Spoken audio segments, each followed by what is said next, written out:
Today we're going to be talking about the Sony a6400, what's new and improved, and what issues still remain. Let's get undone. Gerald Undone. He's crazy. What's happening, everybody? I'm Gerald Undone, and I'm going to make it do what it do, baby. First up, I just want to thank Camera Canada for supplying me with the Sony a6400 so that I could make this review. Camera Canada is definitely my go-to store for my Sony bodies and lenses, so if you're Canadian like me and you're looking to get your hands on the new Sony a6400, make sure you check out Camera Canada. Links will be in the description below. So let's start with the most obvious physical change, the new screen. It flips up so you can see yourself. Now this screen has gotten a lot of flack for its design because when you put a microphone in the hot shoe, it blocks the display.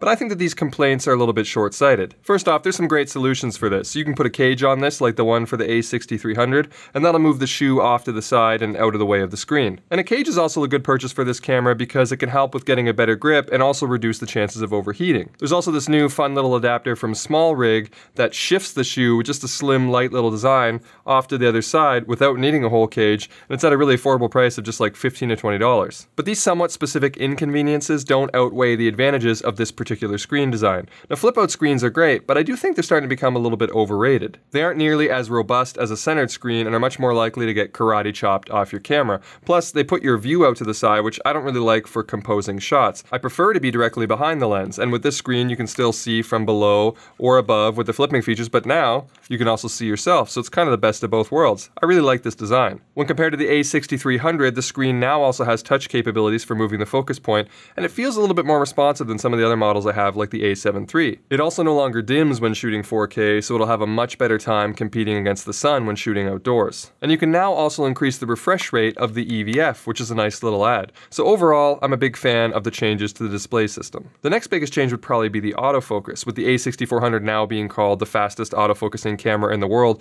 with its 0.02 second response time, as well as the addition of more contrast detection points to match the 425 phase detection points. But the most useful addition to the autofocusing is the new active tracking, as well as the easier way to engage the IAF.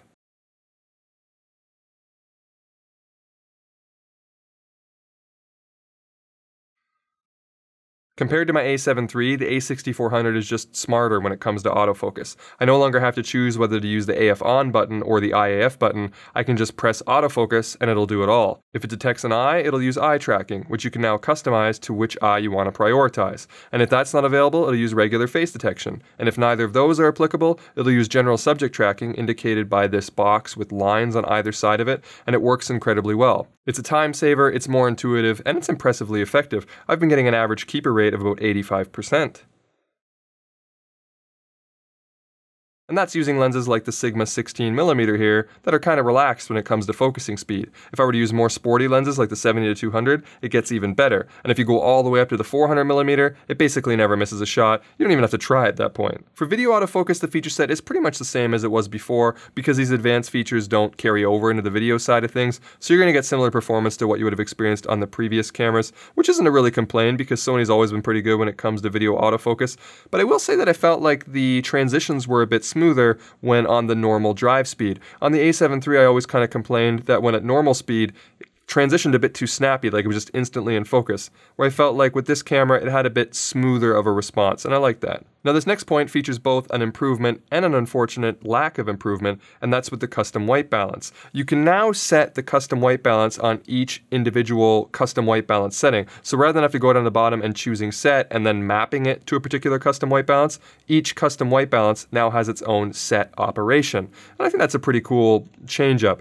But it still has the same problem where you can't set a custom white balance when you're in one of your memory states. So if you're on memory 1, you can't set custom white balance. You have to be either in manual photo or manual video. This baffles me that this problem still exists and really should be fixed. However, to end on a positive note for the white balance, they did also add auto white balance lock, which is a nice feature so that when you're priming up a shot or in continuous shooting, the white balance won't change from shot to shot and will allow you to keep your shots more consistent if you use auto white balance. And speaking of consistency, the a6400 colors now perfectly match the other recent Sony cameras that came out, like the a7 III and the a7R III. Some people online complained that the previous previous models in the A6000 series had a bit of a tint that they didn't like, and if that's the case, you might like the colors on the A6400 a little bit better, but all I can claim is that it does perfectly match the A7 III. The menu also matches that of the A7 III now, so that's a bit of an improvement over the previous models, with some advantages to the structure as well as the My Menu customization. But if you're somebody who hated the Sony menus in the past, then this update isn't going to do much for you because they're still pretty clunky and just as illogical as before. But in that menu, you will find the new built-in time-lapse feature, which works well and has all the necessary adjustments, so for people who are interested in interval shooting, this is a nice little value add.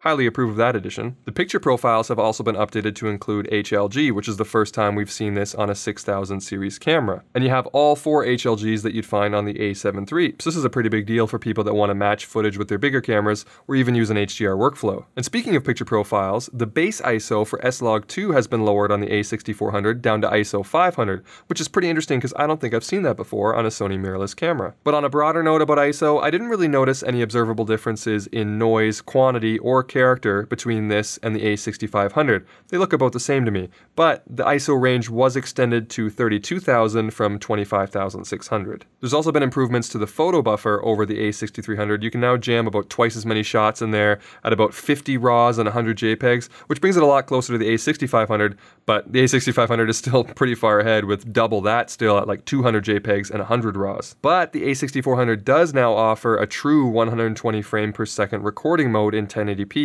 as well as all the other S&Q variable modes from the A6500. And all of this can be achieved without the 30-minute record limit found on pretty much every other Sony mirrorless camera, and it's also the only one to not break up the files into 4GB chunks. I complain about this all the time, but this is the first time I've used a Sony that hasn't split up the files like that. You can now record for as long as you want into a single file. And this is a massive benefit to any video shooter, but there are some limitations based on battery life and overheating. So first up, battery life. The battery life is slightly improved, maybe 10% better than the previous cameras, but it still isn't great. When recording 4K 24p, I got about 85 minutes on average to deplete the battery, and it got a little bit better in 1080p where I averaged around 110 minutes, and I got about 350 shots of mixed EVF and LCD shooting for stills. So even if you do have unlimited recording time, your camera will still die reasonably quickly. But you can power it with USB power, which will extend your battery life a lot, as in like several hours. And at that point, it's only going to be storage space or the overheating that are going to stop you. I did several overheating tests and received dramatically different results depending on how you have the camera configured. So my baseline test was shooting at 4K 24p with the screen closed and sitting on a flat surface with the overheat shutdown setting in the camera set to standard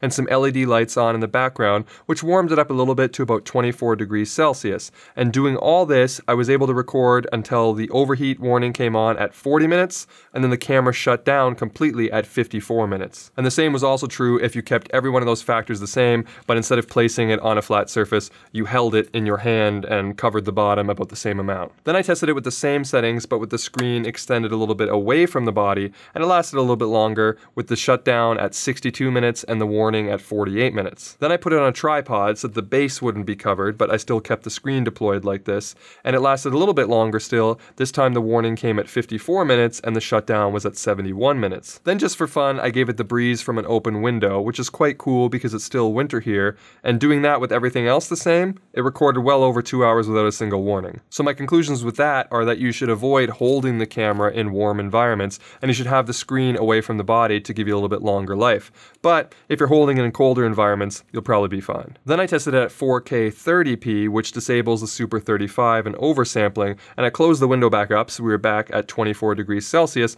but I left it on the tripod and with the screen deployed, and it lasted 15% longer than the 24p at 82 minutes before shutting down. And then lastly, I tested it on 1080p Super 35 mode, and it lasted for well over 3 hours and wasn't even that warm to the touch, so 1080p won't be a problem at all. Then I increased the auto power shutoff temperature up to high from standard and ran all the tests again, and they all seemed to last pretty much indefinitely. Even when placed on a shelf covering the bottom and with the screen closed and at 4K 24p Super 35 and with the LED lights on and with the window closed so it was like 24 degrees Celsius and with USB charging, it still lasted for almost 3 hours before the thing just had to stop recording because I ran out of storage space.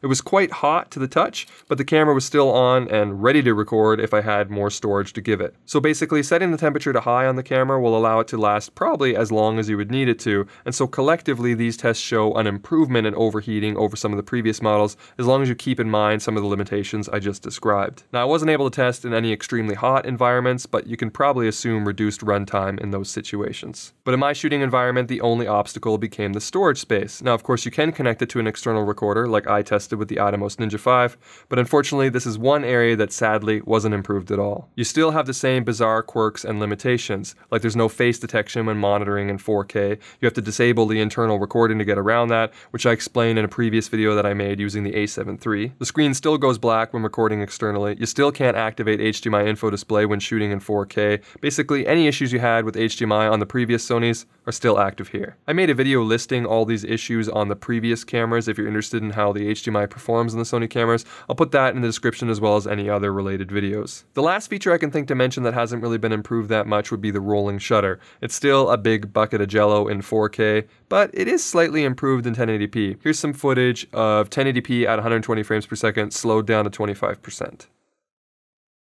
Alright, so let's talk a little bit about value. The A6400 is now priced where the A6300 was previously priced at $900 US, and the A6300 seems to be on some sort of perpetual sale. But at full price, it fully renders the A6300 obsolete, and there's definitely no sense paying the same price for the A6300 when the A6400 exists. But I don't even think the sale price on the A6300 is worth the discount. The 6400 is a much better buy. Compared to the A6500, which is $300 more, I would say again that it's borderline obsolete. The only real advantages are the increased buffer size and the stabilization, and the buffer I feel is pretty negligible, so let's talk about the IBIS. If you're mostly going to be using your camera on a tripod, I would not get the A6500, as you'll be removing one of the only advantages that it has. And even if you were going to use it handheld, I think that with a reasonably high shutter speed or with stabilized lenses, you can get away with the A6400. I've got some test shots here that I took with the 85mm 1.8, which is the largest lens that I had that wasn't stabilized, and it's pretty long for an unstabilized lens handheld because it's about 130mm equivalent,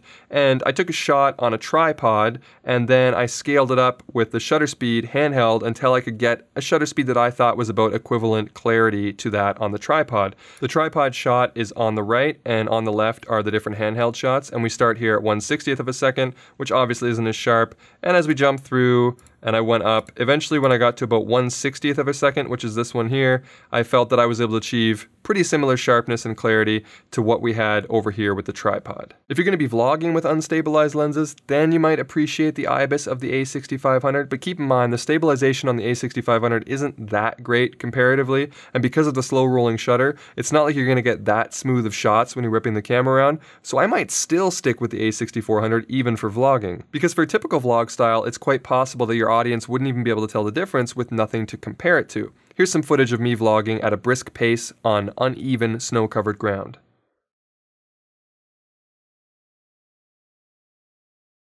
But if you want really smooth shots, you're going to want to get a gimbal, and you can take some of the money that you saved not buying the A6500 and put it toward that. And if you already own a gimbal, I would definitely get the A6400 and not the A6500. So that's it. Overall, I really like the A6400, and I think it offers a really compelling value and definitely the best bang for the buck in the Sony crop sensor world. But that's going to be it for me. I hope you found this video helpful or at least entertaining, and if you did, make sure you leave it the old thumbs up and consider subscribing if you haven't already. But if you did not find this video helpful or entertaining, feel free to hit the dislike button twice.